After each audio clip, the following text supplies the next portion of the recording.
Hello, everybody. My name is Vincent. This is a new political channel I'm trying out, and I will be trying to give you guys accurate, up-to-date information on the politics of the day, and what is just generally happening in the country, and especially how this will relate to our electoral system, our presidency, as well as Congress, both chambers of Congress, and generally politics as a whole. So today, I want to go in and specifically delve into the 2028 presidential election and what I think has a good chance of happening here. So I'd like to start by saying we don't really know exactly how this is going to go, because the 2028 presidential election has taken a turn in a way that would not have happened had Harris won the election. Had Harris won the election, obviously, there would be an incumbent running for president. There'd be no reason for Harris not to run in that case. And you would have a situation where there would be an open primary process on the Republican side that would obviously involve lots of backstabbing. You'd have former President Trump endorsing a candidate who would likely go on to win the presidency, but not guaranteed. Because in that scenario, Trump would have a lessened impact on the party, most likely.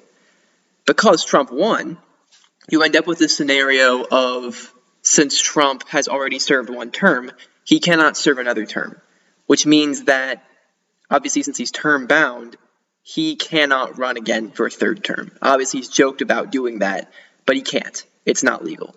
So someone will have to run as his heir apparent, so to speak, the heir apparent to the MAGA movement, as he calls it. And it seems like the most prominent person who would do that would be J.D. Vance. Since Trump chose him to be his vice president, it's pretty clear he plans to endorse him. Now, granted, this could change if Vance is a wildly unpopular candidate and someone else does better. I think that J.D. Vance has the highest chance of being the nominee, right here. I think he has the highest chance of being the nominee, although there are a couple of other options I want to talk about for a second.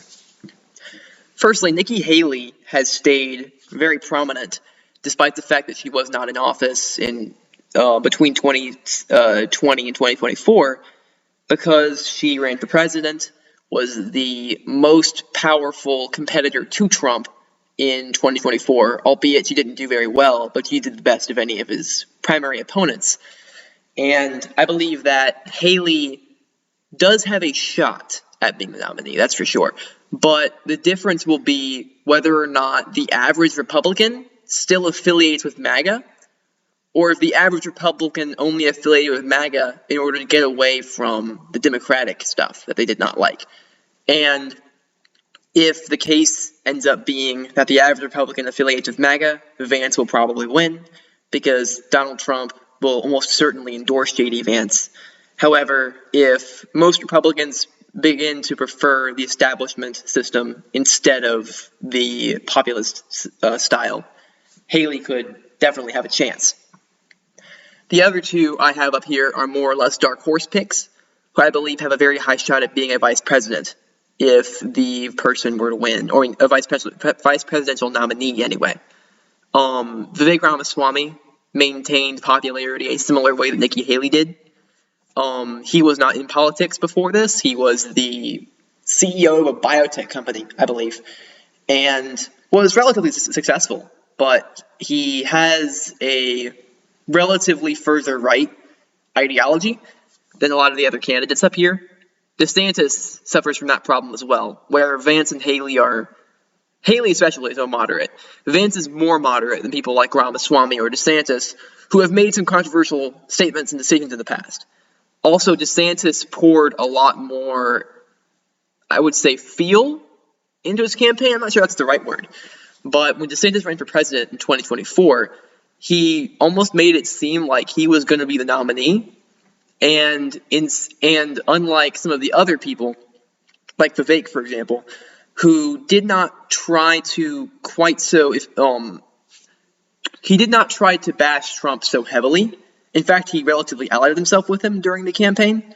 Haley managed to do that because she was the most popular of the establishment Republicans. But DeSantis had made his image by being a populist. So attacking the most prominent populist didn't really make any sense for his image, which meant that I don't think he will be the nominee. I think it's a very, very low chance, although I will say he is the fourth most prominent Republican, so it makes sense to have him up here. Now let's talk about the Democrats. I believe that Democrats are much, much, much closer as far as how even their nominees would be in a primary race than Republicans. I think Vance has a very high chance of being the nominee. I think that all 5 of the people that I have listed here have a high chance of being the nominee. It could be Newsom, it could be Whitmer, it could be Buttigieg, it could be Shapiro, and it could be Harris again, frankly. So let me go through all of these in turn. Gavin Newsom is the governor of California, and he, along with Pete Buttigieg, are, in my opinion, the 2 best orators of the Democratic Party who can run. Obama is the best one, obviously, but he is term limited, just like Trump. So Newsom and Buttigieg, I would argue, fall into that category. However, they each have serious issues. Buttigieg, despite the fact that Buttigieg has experience, he doesn't have a lot of experience. He was a mayor in a random town in Indiana, and then due to running a successful presidential campaign, I say successful because even though he didn't do great, he did well enough to get into the top 6 or so, I think. And as a result, he became the secretary of DOT, which meant that he was a prominent figure and able to voice his opinions effectively. But a lot of people don't feel that he has enough qualifications for the job yet. He could be a VP pick, for example, but not quite president yet in a lot of people's eyes. Newsom has qualifications for sure. He's the governor of California. But the problem that Newsom has is the same problem that Harris had, and the reason why Harris would struggle in a primary process this time around too, which is that the term California liberal very much exists and is very much not a popular term for any given candidate. And Gavin Newsom perfectly fits that note, that idea of California liberal, that ultra-liberal San Francisco Democrat that is unrelatable to the average Midwesterner, for example, an area that is very important. The other 2 candidates I have up here, Gretchen Whitmer and Josh Shapiro, give that Midwesterner feel. Gretchen Whitmer is from Michigan, Josh Shapiro is from Pennsylvania. Those are 2 very important states in every election, pretty much. And the fact that they are both popular Democratic governors of those states is very important, which I think could help them quite a bit. The problem being with those 2 candidates is that neither of them are particularly exciting. The only reason why Kamala Harris was the nominee in 2024 was because she was picked to be the vice president in 2020 by Joe Biden. If she had not been selected, she would not be in the conversation at all. However, Shapiro and Whitmer have real promise. They are the governors of important states, but they aren't very exciting for most Democrats. I would say that they are a lot better for independents than Newsom is, but I feel like Newsom would better garner support. So I would say if you had to take all 5 of these people, assign them a 5th chance per, I would say the most likely person to win is Newsom. With a chance, a high chance too. I would say Gretchen Whitmer has the next best shot, and then Buttigieg, and then Harris or Shapiro at the bottom 5. That is my opinion.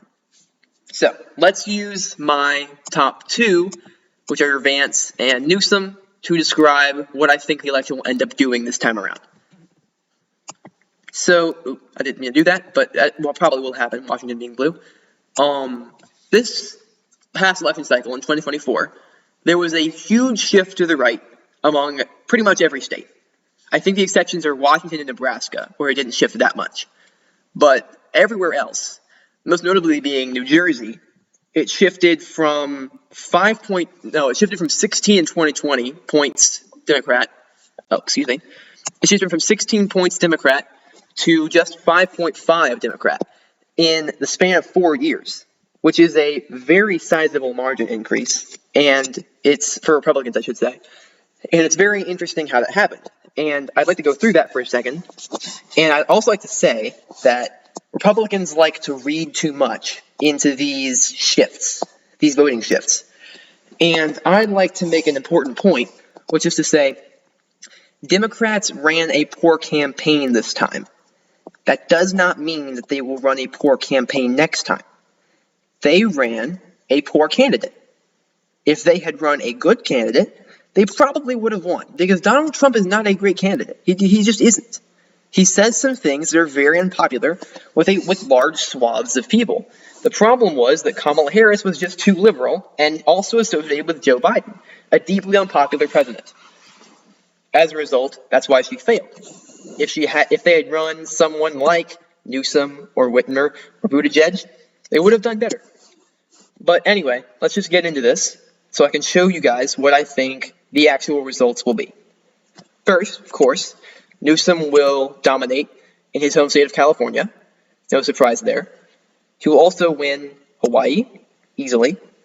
He will win the state of Delaware, Maryland, Washington, and Massachusetts, Connecticut, Rhode Island, Vermont, the 1st District of Maine, and yes, I believe that's it as far as solid blue states. Now, I would like to stress, if a state is not solid, that does not mean that there will be some kind of different party uprising in that state. For example, just because if I say that, for example, if I say Iowa is not a solid red state, because I don't believe that it is, that does not mean a Democrat is about to win in Iowa. What it means is that Republicans will not win by 12% or more in Iowa. So let me explain. So my margins that I use for solid, likely, you can see here, solid, likely, lean, and tilt. California is a solid state because Newsom will win it by more than 12 points. On the other hand, Texas is also a solid state, frankly, because Vance will probably win it by 12 or more points. On the other hand, though, if you look at a state like, you can say Ohio. Ohio, Trump won by 11 points with the rightward shift. So I would say Ohio will be likely red, which I put as between 7 and 12. My other margins, in case you're curious, are 5 to 7 is lean, and anything less than 5 points is tilt. I have such a large margin as tilt in this scenario because we don't know much yet. So any margin under 5 points is still highly speculative and therefore not definite. Anyway, let's get back into it. Newsom will likely win Oregon. I would say it's definitely between a 7 and 12 point margin. Somewhere around 10 points is, I think, reasonable. I would say most likely that Vance will win Idaho, Montana, Wyoming, Utah, Kansas, Oklahoma, Louisiana, Mississippi, Alabama, South Carolina, Tennessee, Kentucky, West Virginia, Indiana, Missouri, Arkansas, everywhere in Nebraska except for its 2nd district, South Dakota, and North Dakota. Oh, also Alaska. I believe that's it. Yes. All of those by solid margins. Also Florida by a solid margin. That's what Trump won it by this time around. I believe Vance will do the same. Florida's made a massive rightward shift. I'd also like to put, for Democrats, I'd like to put Illinois as a likely blue state. Newsom will probably win it by more than Harris did, but he won't win it by a ton. Harris won it by about 10. He'll probably win by 11, maybe 11.5, something like that. He'll be right on the cusp of a solid margin.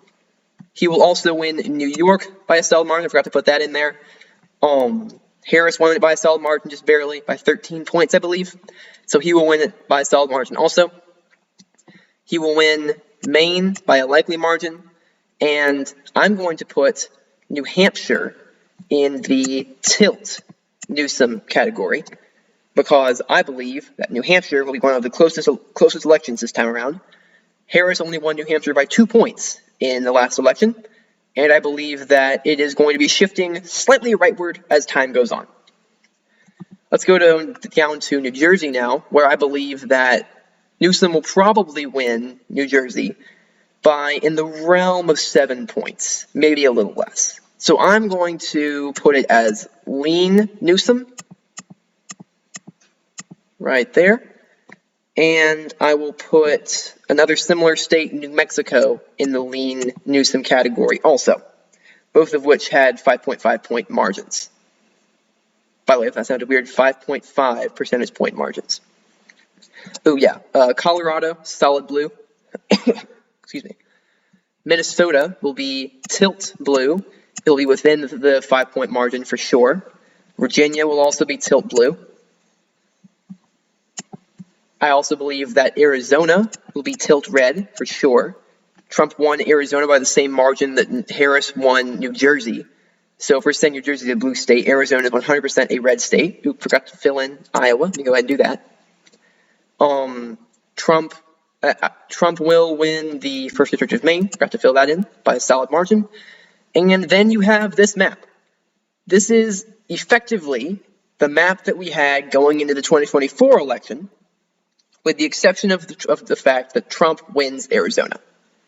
I believe there's no real chance of, Vance winning Arizona. I believe there's no real chance of a Democrat winning Arizona in 2028, assuming the Hispanic population shifts continue. Now, if I had to guess, and this is pure guesswork, I think that Michigan is trending leftward. There was a huge rightward shift in 2024 because Harris was not a popular candidate. However, I do think Michigan is trending left. It's just generally a more left state than it is a right state, so I'm going to give Newsom the tilt victory in Michigan. Wisconsin is also trending blue, I would say, which is similar to Michigan. They've always been similar states. If you look at the election results in 2024, Trump won Wisconsin with the smallest margin of any state, 0.87 percentage points, I believe, and it was a very close election there. Nevada, though, will go to Vance, almost guaranteed, I would say. Nevada shifted quite a lot this time around. It shifted, I believe, 2.4 in Biden's favor in 2020 to 3.3 in Trump's favor in 2024, which is a large shift. It's a 5.7 point shift, which is massive. And I believe, obviously, it's not going to shift that much again, but it's definitely shifting right. It only has one major Democratic area, Las Vegas, and Las Vegas has been experiencing population decline in recent years. So I think that Vance will win Nevada by a tilt margin. Last couple of states here, I believe North Carolina is also a tilt red state. Trump has won it in all 3 elections he's participated in. It hasn't gone to a Democrat since, I believe, Bill Clinton.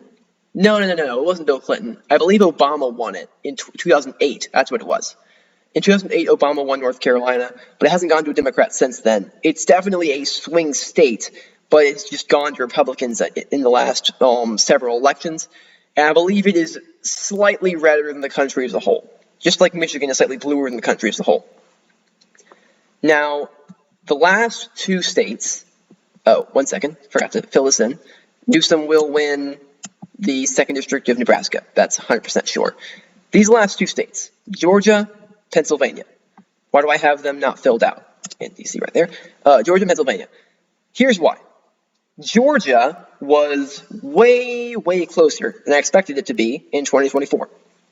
I anticipated Georgia and Arizona to be won by Trump by in the realm of 4 points, because Arizona and Georgia I expected to be hot, like the most conservative states in the country. Although what I didn't account for when I was saying that was that Arizona heavily underestimates Republicans, at least Trump supporters. Georgia always, and I shouldn't say always, almost always perfectly estimates the support of Trump for some reason. And in 2020, it got it within a point. In 2024, it got it right on the money. I think it was within 0.2. Trump was up 2.4 in the polls. He won by 2.2. It underestimated Democrats a little bit in Georgia. So I would argue that just watch the polls in Georgia. The other states, Pennsylvania included, they all overestimate Democrats. All of them do, except Georgia. Georgia is very, very iffy. The other ones are very, very iffy. Georgia, you can just watch the polls, and it'll tell you what you need to know. So I would say, from this current position, I would say that if Newsom runs, then Vance narrowly picks up Georgia and narrowly picks up Pennsylvania. If Shapiro runs, in this case, then Shapiro would pick up Pennsylvania and have a shot at Georgia. I'm not sure, but he'd have a shot. Anyway, this is my electoral prediction. In this scenario, Newsom would barely edge out Vance, Shapiro would barely edge out Vance.